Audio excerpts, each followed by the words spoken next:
펠리세이드 조명 코팅 시공 모습 보겠습니다. 이것이 엔진 부분인데요. 엔진하고 미션 모두 코팅이 되었습니다. 코팅하기 전에 이런 곳에 누유가 있는지, 엔진 미션 중간 부분 누유가 있는지, 미션 접합 부분에 누유가 있는지 모두 검수를 하였습니다. 처음 들어왔을 때 앞쪽 프론트 부분 페인트가 조금씩 까져 있었죠. 여기 로암 있는 부분도 마찬가지고요. 모두 방청 도장 후 투명으로 마무리되었습니다. 이 차량은 출고된 지 대략 1년 정도 된 차량입니다. 다음 이런 홀 안쪽에는 눈길 주행을 하게 되면 이런 안쪽으로 염화칼슘이 들어갑니다. 하부 세차를 해도 마찬가지고요. 이런 홀 안쪽은 반드시 녹방지가 필요하죠. 바닥면 쪽을 보겠습니다. 바닥면 쪽을 보면 이런 센서라든가 커넥터 이런 것들이 많이 있는데요. 하부 세차를 하게 되면 이런 곳이 흠뻑 젖죠. 고장이 없으면 상관없지만 습기로 인해서 고장이 발생이 되면 모두 소비자 과실이다, 이렇게 생각을 하시면 됩니다. 머플러 코팅 모두 하였습니다. 머플러 코팅을 해도 녹음 발생이 되지만 하지 않은 거에 비해서 10배는 좋다, 이렇게 보시면 되고요. 여기 보시면 물 빠지는 배수구입니다. 물구멍인데요. 하부 세차를 하게 되면 이쪽으로 물이 유입이 되면서 이쪽으로 빠져야 되는데요. 이런 곳에 두꺼운 재질로 코팅을 하게 되면 물 배수를 막을 수 있습니다. 여기 측면 부분도 마찬가지고요. 사이드 부분인데 이곳으로 물이 빠져야 되죠. 그래서 이런 곳에 두껍게 코팅을 하면 망할 수가 있습니다. 여기 뒤쪽 서스펜션 모두 코팅이 되었습니다. 여기는 뒷바퀴 휠하우스 있는 부분 모두 코팅이 되었고요.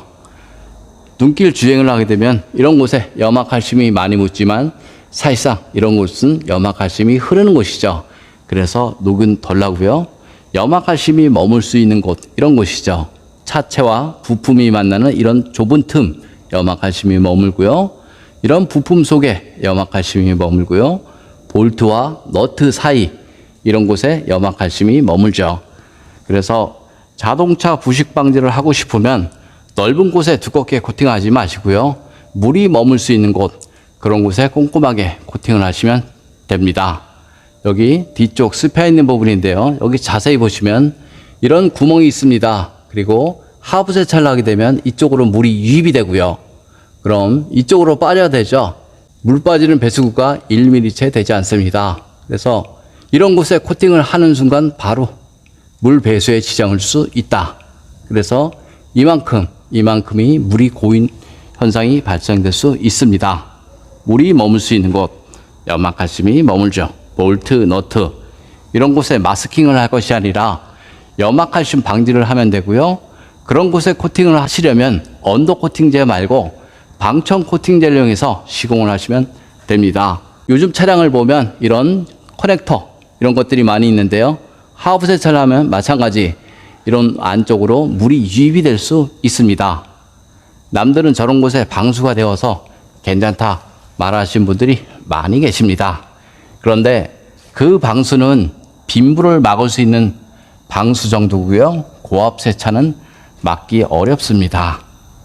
좀 더 자세한 내용은 네이버에 코팅나라 검색을 하면 제 블로그가 있습니다. 이상 코팅나라에서 알려드렸습니다. 감사합니다. 펠리세이드 엔진 코팅 시공 모습 보겠습니다. 여기 앞쪽 부분 코팅을 하게 되면 먼지 부착률이 적어서 엔진음이 깔끔하죠.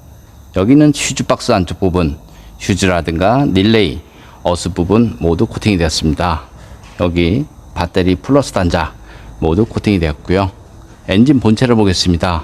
엔진 본체를 보면 센서라든가 커넥터 이런 것들이 굉장히 많습니다. 이쪽 부분도 마찬가지고요.